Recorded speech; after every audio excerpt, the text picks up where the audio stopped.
अस्सलाम वालेकुम, नमस्कार, सत श्री अकाल एंड गुड इवनिंग। कैसे हैं आप सब लोग? आई होप कि सब खैरियत से होंगे और अपना मास्क वगैरह लगा रहे होंगे। लेकिन आज हमें जी ज्वाइन किया है प्रोफेसर इश्तियाक अहमद साहब ने काफ़ी दिन के बाद। बहुत शुक्रिया सर कि आज आपने ज्वाइन किया। Thank you so much. My pleasure. Always enjoy talking to you. जरूर।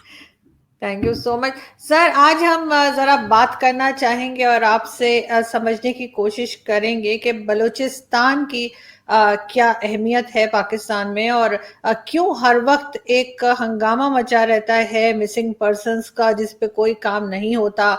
हर कदम पे वहाँ पर कहा जाता है कि चौकी या पुलिस चौकी बनी हुई है। इसके बावजूद जो है वहाँ पे लोग आज़ादाना घूम फिर नहीं सकते। हमारे जैसे जर्नलिस्ट भी आराम से नहीं जा सकते, इतनी खास कोई परमिशन नहीं होती, बहुत इजाज़त लेके जाएंगे और इस तरह का सारा कुछ होता है। लेकिन मिसिंग पर्सन्स एक ऐसा इशू है जो बहुत सालों से है, और आजकल भी कुछ टाइम से हम ये देख रहे हैं कि कभी इस्लामाबाद प्रेस क्लब के सामने, कभी कहीं वहाँ से खवातीन आती हैं और बेचारी जो है वो किसी का बेटा, किसी का भाई, किसी का शौहर, किसी का बाप जो है वो एजेंसीज उठा के ले जाती हैं। मेरी अमजद शुएब साहब, जो जनरल अमजद शुएब साहब हैं पाकिस्तान में, उनसे मेरी बात हुई कि भाई आपकी एजेंसीज यूं ले जाती हैं, तो वो बड़े आराम से कहने लगे कि हाँ अब 2-4 साल बाद छोड़ देते हैं, जब देखते हैं कि कुछ नहीं है। मतलब 2-4 साल कुछ होते ही नहीं क्या? तो सर ये क्यों हमेशा बलूचिस्तान जो है वो एक उसमें एक प्रॉब्लम अच्छी रहती है आपके ख्याल से? बहुत अच्छा ये सवाल है। और ये ज़रा कंपैरेटिव पर्सपेक्टिव ले ले कि हम सारी दुनिया में इस्लामोफोबिया और कश्मीर का इशू लेके फिरते हैं। हमारा बलूचिस्तान का केस शायद इंडिया से भी बदतर है। आज तक इंडिया ने एरियल बम्बार्डमेंट नहीं की इंडियन कश्मीर में। उनकी सिक्योरिटी फोर्सेस ने निहत्थे लोगों को भी मारा है, तशद्दुद भी किया, सारा कुछ है। लेकिन हमारे तो देख लें आप, और इतने ज्यादा लोग जो मिसिंग हैं, तो ये तो स्टेट की एक्सट्रीम ह्यूमन राइट जो है ना, इसका फलसफा ये है कि every human has a right to enjoy his life, his dignity and his opinion. ये है ह्यूमन राइट्स। अगर आप एक आदमी को गायब ही कर दें, वो एग्जिस्ट ही नहीं कर रहा, तो इससे ज्यादा इनह्यूमन एक्ट तो कोई और है नहीं आज के दौर में। आप उसे अरेस्ट करें, कोर्ट में लाएं, the magistrate should charge him कि ये तुम्हारा क्राइम है। उसके बाद इन्वेस्टिगेशन हो, अगर उसने वाकई पाकिस्तान के इंटरेस्ट के खिलाफ कोई काम किया है तो उसको सजा मिले अकॉर्डिंग टू अवर लॉ, और अगर वो इनोसेंट है तो उसे छोड़ दें। तो ये तो पाकिस्तान की, अव्वल तो पाकिस्तान में कभी कॉन्स्टिट्यूशन की कोई वुकत नहीं हुई, ना कोई लीगल सिस्टम की हुई है। This is all extra judicial, extra constitutional. Extra judicial killing भी इन्होंने तो बहुत की है ना कई इलाकों में बलूचिस्तान के। बैकग्राउंड क्या है कि वाई बलूचिस्तान? देखें, मोहम्मद अली जिन्ना की जो मूवमेंट थी अपना फ्रीडम के पार्टीशन से पहले के दौर में, वो ये थी कि देखें, कांग्रेस चाहती थी कि हिंदुस्तान आज़ाद हो, तो जो प्रिंसली स्टेट्स हैं वो जो इंडिया के अंदर हैं वो इंडिया का हिस्सा हो जाएं, जो पाकिस्तान के अंदर हैं वो पाकिस्तान का हो जाए। उनकी आज़ादी में India was not supporting, Congress was not supporting. मैं आखिरी सालों की बात कर रहा हूँ, 46-47 की बात कर रहा हूँ, पहले तो बहुत लंबी हिस्ट्री है। जिन्ना साहब की स्टैंड ये थी कि नहीं, हम प्रिंसली स्टेट्स की आज़ादी को तो टच ही नहीं करेंगे। तो ऐसे हुआ कि 11 अगस्त 1947 को खान ऑफ कलात ने अब कलात को इंडिपेंडेंट डिक्लेयर कर दिया, and Pakistan government accepted it. ये भी रिकॉर्ड पे आ जाए। लेकिन उसके बाद इतना प्रेशर डाला कि तुम एक्सीड करो to Pakistan, and Khan was not willing to do it. खैर, पहली मार्च के आखिरी हफ्ते में, आखिरी दिनों में, और अप्रैल 1 को हमारी फौज गई कलात सिटी में और कब्जा कर लिया। मतलब एक्सीड तो महाराज वो कर गए थे Khan, without, not happily, under great coercion कहना चाहिए। अब इन्होंने जाके मिलिट्री ऑक्यूपेशन भी कर ली कलात की। जो बाकी जो ब्रिटिश बलोचिस्तान था वहां पे इलेक्शन नहीं थे होते, वहां पे एक शाही जिरगा होता था, और वो जो ट्राइबल लीडर्स थे उन्होंने पाकिस्तान के हक में वोट दिया था, तो क्वेटा और ये इलाका तो पाकिस्तान में आ गए थे। ये भी देख लें कि जब हम बलोचिस्तान की बात करते हैं तो उसकी चार कंपोजिशन याद रखें। एक तो है बलोच, एक है ब्राहुई स्पीकिंग पीपल जो कि एक द्राविडियन लैंग्वेज है। इट्स ये जो बलोच लैंग्वेज है ये तो इंडो इरेनियन है ना, लेकिन ब्राहुई एक और है। Politically when we say Baloch we mean both Brahui and Baloch people, ये पॉलिटिकल है। और तीसरा ग्रुप है खासा 1/3, वो पख्तून है। तो बलूचिस्तान के अंदर तीन तो ये पोजीशंस हैं, फिर जाके पंजाबी सेटलर्स भी हैं जो क्वेटा में इधर उधर नौकरी करते हुए दुकानें चलाते हुए भी हैं, जिनके साथ फिर बलोचों ने बहुत ज्यादती भी की है। मतलब हर चीज को देखना चाहिए। अच्छा, एक और बात है, बलोच लीडरशिप जो है ट्राइबल, उसका और बलोच जो उनके आम मेंबर्स हैं कोई इक्वल रिलेशनशिप नहीं है।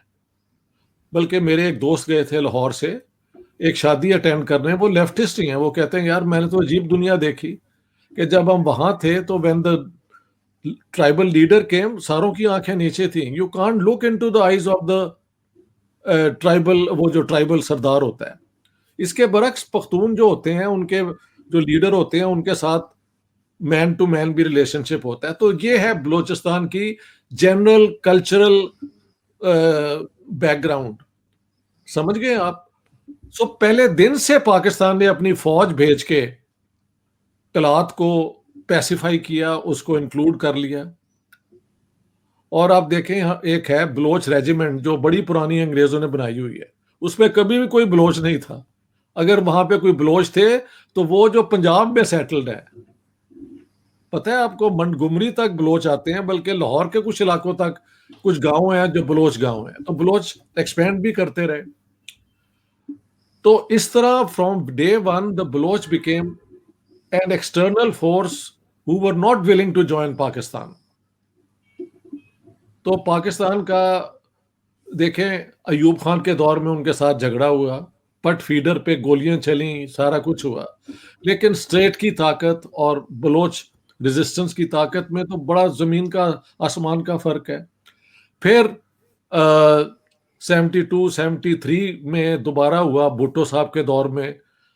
इराक से कुछ वो आर्म्स आई थी जो वहां से स्मगल होके, बलोचिस्तान का एक हिस्सा ईरान में भी तो है ना।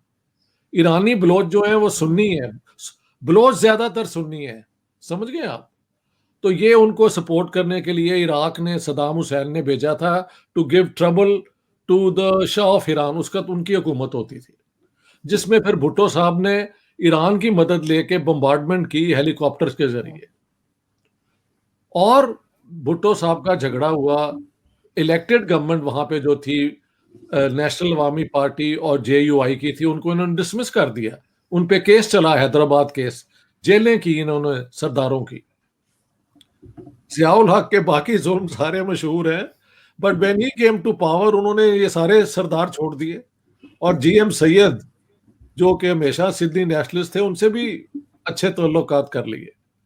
तो थोड़ी देर फिर रिस्पाइट हो गया। Musharraf came, he got into trouble again with the Baloch, और अकबर बुख्ती का तो आप जानते हैं मर्डर हुआ। उसके बाद ये इलाका जो है सीपेक और चाइनीज को देने के लिए यहाँ पे कहा जाता है कि बहुत मिनरल्स हैं और पता नहीं क्या क्या चीजें हैं। कम से कम ग्वादर जो है वो बड़ा स्ट्रेटेजिकली लोकेटेड है जहां से चाइनीज ट्रेड अब दुनिया में होगी। तो whether we have all the minerals, Imran Khan tells us, मुझे याद है कह रहे थे कि जी पता नहीं कितना सोना है या ये निकला है, वो आज तक नहीं निकला। कई फिजिबल स्टडीज भी हुई हैं कि दुनिया का सबसे ज्यादा ये धात या वो धात है। We keep on listening to all the stories but very little evidence. But for the Chinese जिनकी सारी ट्रेड यहां से होगी, वो ये बड़ी इंपॉर्टेंट जगह बन गई। और ग्वादर का जो मुझे बताया गया, आप देखें वहां पे 91% जो होगी ना रिटर्न्स, वो चाइनीज ले जाएंगे और 9% पाकिस्तान को मिलेगा। और उनमें बलोचों को कुछ नहीं दिया हुआ। तो एक बलोच रेजिस्टेंस हमेशा से central government, federal government of Pakistan से एक दिन से रही है। इस दौरान में मैं human rights commission of Pakistan की रिपोर्ट्स, बलोचों की अपनी क्लेम्स जो है वो कहते हैं 35,000 हमारे लोग ये डिटेंशन में हैं, कुछ 50,000 भी कहते हैं, ये जनीवा में बात करते रहते हैं। तो ये है बैकग्राउंड कि Balochistan has never been trusted, और पहले दिन से इनका झगड़ा है। और वो झगड़ा ये समझते हैं कि ये इतने ताकतवर हैं कि बलोच जो मर्जी कर लें, हम जैसे चाहें इनको डील कर लेंगे। उसमें एक बात और कर दूं, because this is a long story. Ayub Khan के दौर में और बाकी दौर में मॉडर्न एजुकेशन की कोशिश की गई। कहा जाता है कि ये वहां के बलोच लीडरों ने अपोज की। तो दोनों तरफ से ये देखना चाहिए कि, लेकिन एक जेन्युइन बलोच रेजिस्टेंस तो है ना।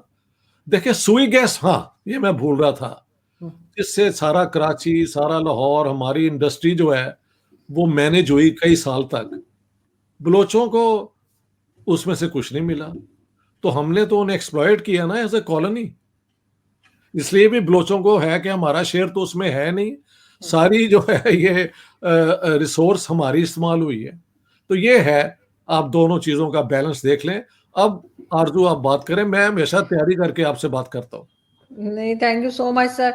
सर मुझे ये बताइए ना कि एक यहाँ पे एक आज़ादी की तहरीक भी बार बार कही जाती है कि जी उठती है, जिसको दबाने के लिए भी एजेंसीज और पाकिस्तान की जो गवर्नमेंट है वो उसके ऊपर काम करती है। लेकिन साथ ही हम ये भी देखते हैं कि बलूचिस्तान में किसी किस्म की वो फैसिलिटीज नहीं है जो बाकी के सूबों को दी गई हैं, चाहे उसमें पानी हो, चाहे कुछ भी कह लें, एजुकेशन कह लें। मैं बल्कि आपको एक पिक्चर भी दिखाती हूँ अगर मुझे मिल जाए, जिसमें कि इन्होंने जो है वो वहाँ के जो चीफ मिनिस्टर हैं वो किसी जगह बैठे हैं सहरा में, जैसे वो है ही सहरा, तो वहां पे नहीं, मेरे ख्याल से इसमें नहीं है कि उनके पास शीशे की टेबल भी रखी है, चेयर्स भी रखी हैं, सब कुछ है। और उसी पिक्चर में एक जगह पे जो है वो स्टूडेंट्स पढ़ रहे हैं और वो बाहर खुले में बैठे हैं, ना चेयर्स हैं ना प्रॉपर जिसे कहते हैं कि ब्लैक बोर्ड और वो सब चीजें जो टीचर्स को चाहिए होती हैं। तो इन्होंने एक तरह से निग्लेक्ट करके भी रखा है बलूचिस्तान को। ये बलूचिस्तान को कोई फैसिलिटी नहीं दे रहे, लेकिन साथ ही ये भी कहते हैं कि जी वहां से जब लोग उठते हैं कि जी हमें आज़ाद कराना है या हमने अलग हो जाना है, तो वो दबाने के लिए भी कोशिश की जाती है। मगर अगेन उसी में मैं एक चीज और ऐड कर दूं कि ये मिसिंग पर्संस वाली चीज जो है, ये तो बहुत, आपको नहीं लगता पाकिस्तान का नाम खराब कर रहे हैं कि बार बार लोग इस तरह से परेशान होकर सामने आते हैं कि उनके घर के लोग नहीं मिल रहे? मैं तो ये कह रहा हूं कि मिसिंग पर्सन वाली जो कैटेगरी है ये क्राइम अगेंस्ट ह्यूमैनिटी है। एक क्रिमिनल है ना, उसको कोर्ट में लाएं, जो पाकिस्तान का प्रोसीजर है, उसको चार्ज करें कि ये इसका क्राइम है और पुट हिम ऑन ट्रायल, और जो ट्रायल फिर बताए उसके मुताबिक उसके साथ डील करें। किसी बंदे को उठा के ले जाना, ये तो अनटिल प्रूवन, ये तो मर्डर का केस हो गया ना, जब तक वो बॉडी मिलती नहीं है। ये तो बिल्कुल। ये legally, this is not justified. लेकिन हजारों लोग सर, हजारों लोग इस हजारों तरह में है, कर रहे होंगे, हजारों हजारों में। में नंबर्स में। उसकी वजह है कि ये अपनी ताकत के नशे में है। कश्मीर का दुख ये करते रहते हैं। मैं तो क्योंकि बाहर रहता हूँ, दोनों तरफ से सुनता हूँ बातें। Nobody takes Pakistan case very seriously. हमारी माइनॉरिटीज का भी सबको पता है क्या दुनिया में हो रहा है। हाँ जी, और बलोचों के साथ तो बहुत जुल्म हो रहा है। फिर फाटा के अंदर भी अभी खुद ही बताते रहते हैं कि इतने हमारे लोग शहीद हो गए, तो उधर भी तो लोग मारे गए होंगे ना। तो बिल्कुल। माफ करना, बलोचिस्तान के साथ जो इन्होंने पहले दिन से वो जो सलूक किया है ना, वो कोई इंसानी सलूक नहीं है। और इनकी पावर का एक घुमंड है कि हम वी आर टू पावरफुल। अच्छा होता ये है, और ये मेरी अपनी एक किताब भी है, state, nation and ethnicity in contemporary south Asia. मैंने कहा है कि जैसे ये मॉडर्न स्टेट बनी है ना, दुनिया ने क्या किया है, वेस्टर्न ने जो है वरना उनके लिए तो हमेशा मुसीबत हो जाए। उन्होंने स्टेट्स को ट्रेन कर दिया है कि अपने अंदर जो भी हो ना, उसको तुम काबू कर सकते हो। अब कश्मीर के अंदर अगर कोई रेजिस्टेंस होती है तो इंडियन आर्मी आ जाती है ना उनकी फोर्सेस, और उसे क्रश कर देती हैं। इस तरह पाकिस्तान की स्टेट भी इतनी मजबूत है कि इनका कोई चांस नहीं कि ये अपने एफर्ट से पाकिस्तान से अलग हो जाए। हाँ, अगर यहाँ पे इंटरवेंशन हो अमेरिका की, एक जमाने में एक अमेरिकन ब्रिगेडियर या किसने लिखा भी था कि री composition of this area in ethnic terms, Balochistan को अलग किया जाए, पख्तूनों को अलग किया जाए, तो बहुत शोर मचा था। तो फिर महल स्टेट डिपार्टमेंट ने या पेंटागन ने कहा कि ये उसकी प्राइवेट ओपिनियन है, हमारी नहीं है। मुझे इतना यकीन है कि अगर इतना तेल या इतने मिनरल्स आ जाएं तो कोई ग्रेट पावर शायद आ भी जाए बलूचिस्तान को आजाद करने के लिए। नहीं लेकिन सर। लेकिन ऑन इट्स ओन उनके पास वो कुवत नहीं है, ना नंबर्स वाइज ना आर्मामेंट वाइज, कि वो 1 to 1 पाकिस्तानी स्टेट के साथ एक कॉन्फ्लिक्ट करें और जीत जाएं। ये मैं कहना चाहता हूँ। तो सर ये उनकी शिकायत को दूर क्यों नहीं करते? अगर वो कहते हैं कि हम अलग होना चाहते हैं तो उन्हें कोई प्रॉब्लम होगी, कुछ वो फेस कर रहे होंगे। अब हजारा वाले कितनी बार डेड बॉडीज लेकर बैठ चुके हैं कि सड़क पे उनके जिस तरह से मारा जाता है उनको, और उसके बाद प्राइम मिनिस्टर कहते हैं जी मैं किसी से ब्लैकमेल नहीं होगा। यानी उन लोगों को जिनके घर वालों को मार दिया गया, उन्होंने क्या इनको ब्लैकमेल करना है? ये खुद भी तो अपने जो स्टेटमेंट्स होती हैं वो इस तरह की देते हैं जिससे अगला और इनसे नाराज हो जाए। तो ये उनकी शिकायत दूर क्यों नहीं करते? पहले अकबर बुख्ती साहब का आपने नाम लिया, उनके जमाने में बहुत ज्यादा ये गैस की पाइपलाइन उड़ा दी जाती थी।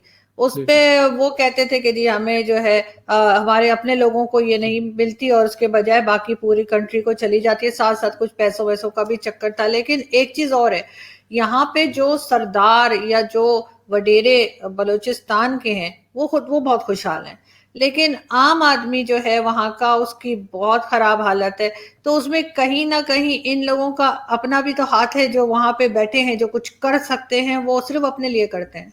यही तो आपको मैं बता रहा था, जो मैंने इतना टाइम लिया था, हम्म। कि एक तो है ना पाकिस्तानी स्टेट जो हम्म। बलूचिस्तान को मिसट्रीट करती है, एक्सप्लॉइट करती है, सुई गैस ले आती है, चाइना को दे देती है, हम्म। एक तरह की ठेके पे दे देती है, ठीक है, ये है।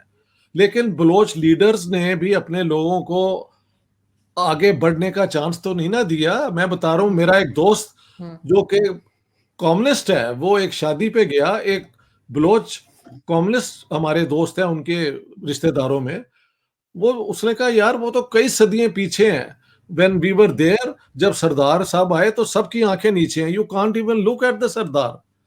तो जाहिर है दोनों, उन सरदार की इतनी ताकत के दे आर डेमी गॉड्स।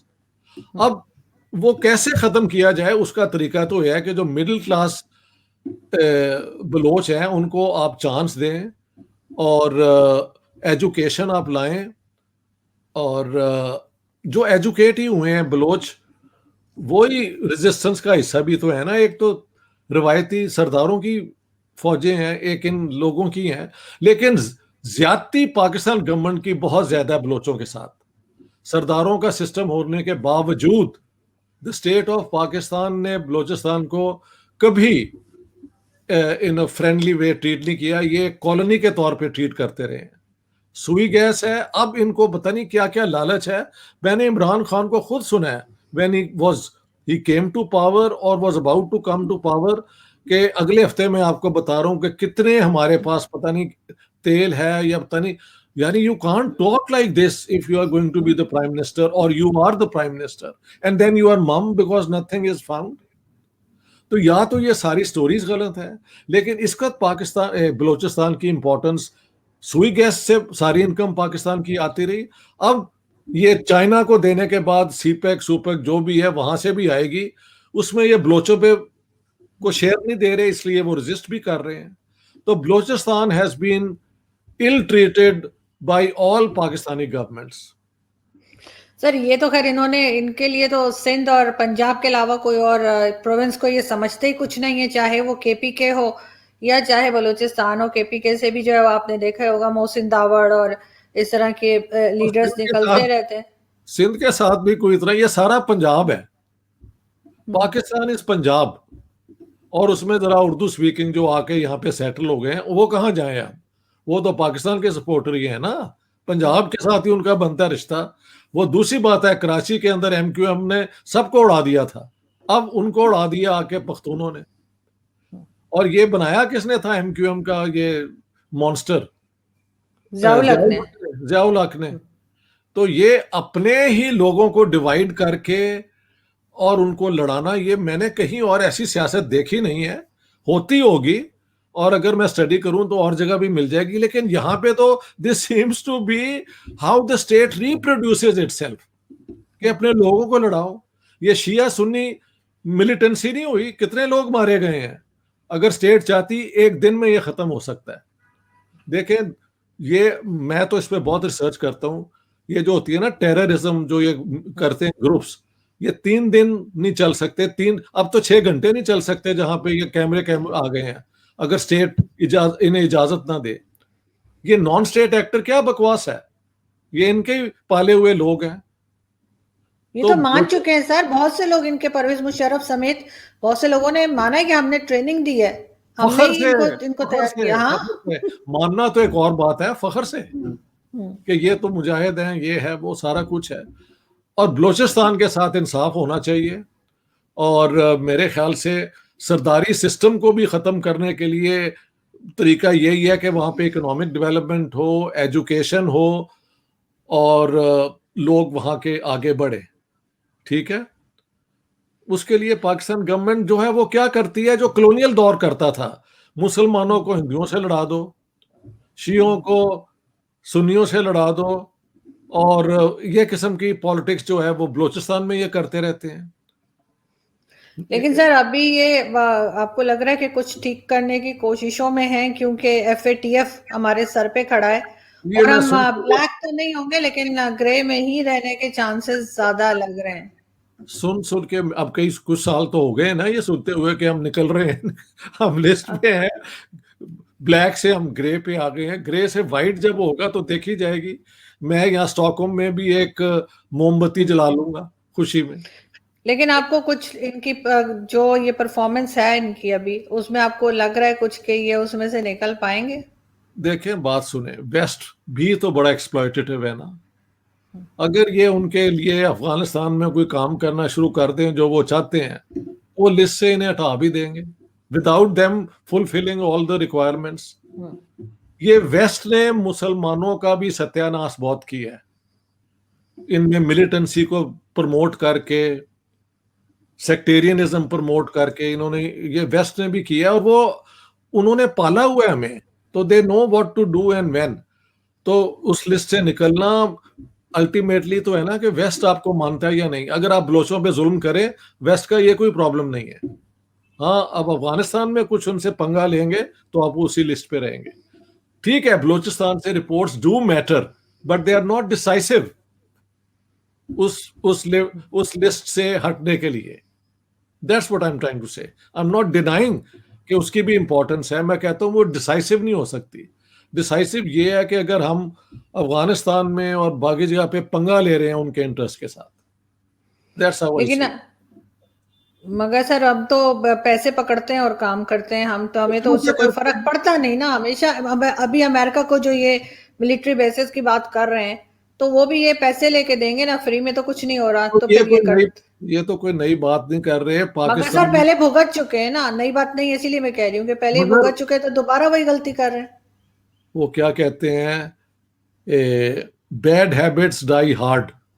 इनकी मौज हुई है। देखे, पाकिस्तान बनने से पहले मिस्टर इस्फहानी को भेजा था कायदे आजम ने वॉशिंगटन के, आप हमें बनने दें, we will be your front line troops, middle east में आपके ऑयल को प्रोटेक्ट करेंगे, यहाँ पे कम्युनिज्म को रोकेंगे।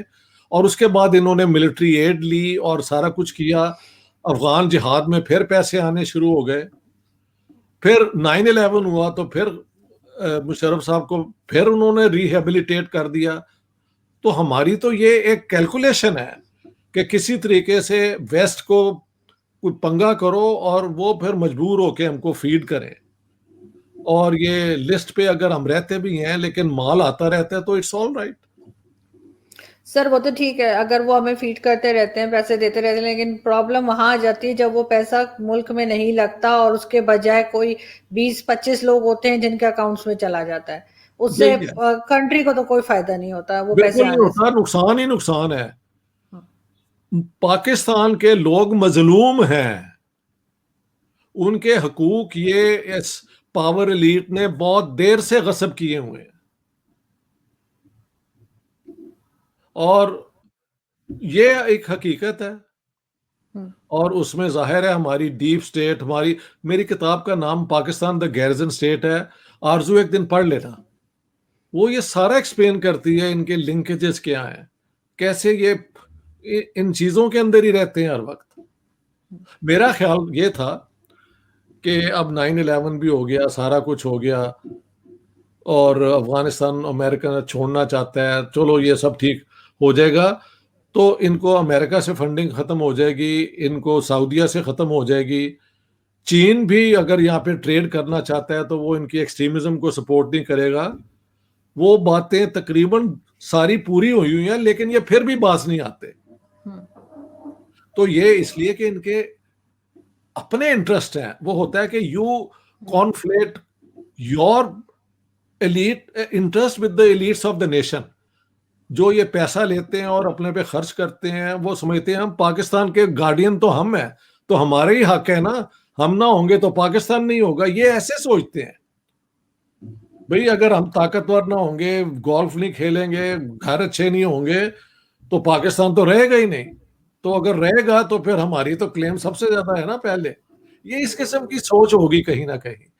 जब आप फेस टू फेस बैठते हैं तो ये बड़ी अकल की बातें भी करते हैं। They are, some of them are very educated. ये कुछ जनरल जो मैं सुनता हूँ टीवी टूर पे, ये नलायकों में से जनरल है। हाँ, यस यस, इन्होंने ना कोई इल्म हासिल किया हुआ है, कोई किताब नहीं पढ़ी हुई, ये उसी लेवल के हैं जो प्रमोट होते गए हैं। लेकिन इनके कुछ इंटेलेक्चुअल जर्नल्स भी हैं जिनसे बात करने का मजा भी आता है। तो ऐसे नहीं है। बिल्कुल। हाँ, नहीं, खैर सब एक जैसे तो नहीं है, लेकिन मेजोरिटी ऐसा ही है। आप मेजोरिटी अगर ऐसी है। मेजोरिटी से हाँ, बात करेंगे तो उनका आईक्यू लेवल कुछ भी नहीं है। आप कुछ मतलब भी नहीं है, मेरे कुछ जैसा भी नहीं। सादा सा, मैं जैसे एक सादी सी, मुझे, मैं कोई अपने आप को बड़ा कोई इंटेलेक्चुअल कभी नहीं कहती, सादी सी बात करती हूँ। मेरा जो है ना वो दिमाग घूम जाता है इनकी बातें सुन के कि ये क्या कह रहे हैं।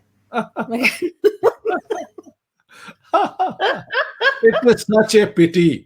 वरना तुम मुसलमानों के, तुमने मुल्क बनाना था, तुम्हारा मुल्क बन भी गया। कम से कम कायदे आजम की ये तो अचीवमेंट है ना कि he created Pakistan for you. I may not agree if that was the best solution, but ये कमाल तो उन्हीं का है ना। और हाँ, तुम, लेकिन उन्होंने भी नहीं सोचा होगा कि ये इस तरह के लोगों के लिए मुल्क बना रहा हूँ, वरना वो कभी ना ये बनाते। ये वो उन्होंने उस दौर में कहीं कह दिया था कि मेरी जेब में अपना खोटे सिक्के हैं। He is on record having said that. May be हाँ। ही रियलाइज दैट, इनफैक्ट बट मेरे मेरे फादर ने कहा कि पाकिस्तान जिस हिस्से में बना हुआ है, यानी जो हिस्सा हिंदुस्तान का पाकिस्तान को मिला, वो कहते हैं सबसे जाहिल कौम इधर ही रहती थी। उन्होंने वही उठा के दे दिया, ये लो बना लो, बाकी उधर से आ गए। नहीं, हो ये गया वो काम। इलाका था जहां से अंग्रेज अपनी मिलिट्री, अच्छा मिलिट्री में हम्म। कौन लोग जाते हैं? जो ओबीडियंट होते हैं। जहां अकल आ जाएगी तो आप रेजिस्ट करेंगे ना।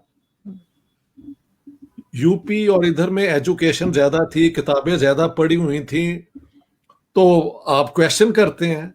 यहाँ पे तो सारी वो क्या कहते हैं, बस यूं था कि जो भी हमें फीड करे, पेंशन दे, उसकी खिदमत हम करने को तैयार हैं। तो मिलियन सोल्जर्स तो पंजाब से और फ्रंटियर के चंद इलाकों से इन्होंने लिए हैं ना। You are very right. ये वो लोग हैं जिनका एजुकेशन से इतना ही है कि गन चलानी क्या होती है, हुक्म को पढ़ना क्या होता है, अकल इस्तेमाल करना जहां पे आएगी, तो वो तो soldier is not very welcome. The soldier की तो है ना, it is not to question why, it is but to do and die. हमने तो but to do and die वाली बात भी कभी नहीं की। ये 3-4 जो जंगें हुई हैं, 1500 हमारे मारे गए, 1500 इंडिया के मारे गए, दिस इज अ जोक। वो तो आज की तो जंगें मिलियंस में ले जाती है ना अपना जिंदगी, वो तो ये तैयार नहीं है। मैंने कई दफा तुम्हें बताया है कि ये Lahore defence housing society, Sialkot, गुजरा, ये सारे इंडिया के बॉर्डर पे बना रहे हैं। दुनिया में कौन सी मिलिट्री है जो जंग के लिए तैयार हो और अपनी बेस्ट लोकेलिटीज दुश्मन के करीब ले जाए। इन्होंने कोई जंग नहीं करनी, इन्होंने ये सारा, they are into real estate. ये तो जमीन बेचने खरीदने वाली कम्युनिटी है जिनके साथ साथ कई टाइटल भी हैं कि ये भी हैं, ये वो भी हैं। आई एम सॉरी टू से, ये हकीकत है। बिल्कुल सर, आप एकदम ठीक कह रहे हैं। लास्ट में मैं बस यही कहना चाहूंगी कि यहाँ इस्लामाबाद में अक्सर पार्टीज हुआ करती थी अभी कोरोना से पहले।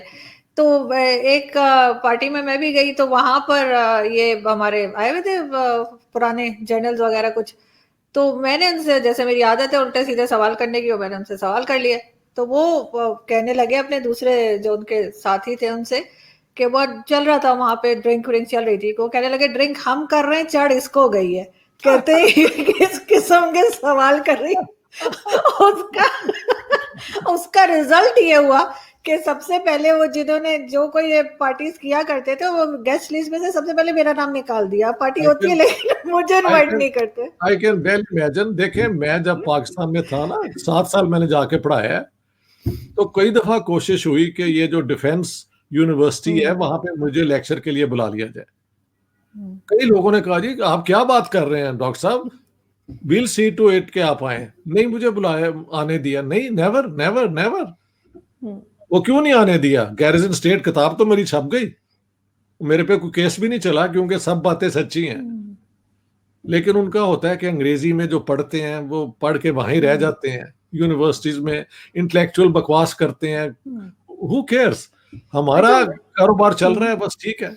बिल्कुल ठीक है। और असल में वो सब थे परवेज मुशर्रफ के बैच के लोग ना, और मैंने बैठ के बोलना शुरू कर दिया। तो वो कहने लगे कि यानी कहते हैं कि ये ड्रिंक नहीं कर रही लेकिन इसको चढ़ गई है, ये किस किस्म की बातें कर रही है। वो फिर भी जरा बेहतर दौर होगा, मुशर्रफ तो इंटेलेक्चुअल आदमी था, आई मेट हिम। नहीं उनके बाद, अभी मैं आपको 1-2 साल पहले की बात बता रही हूँ, मतलब उनके बैच के लोग थे, यानी कि उनके साथ के लोग होंगे, तो वो थे। और उनसे जब मैंने बात करनी शुरू की तो उसके बाद सबसे पहले मेरा नाम निकाला गया। मैं सोचू पार्टी हो रही है, मुझे इनविटेशन नहीं आया।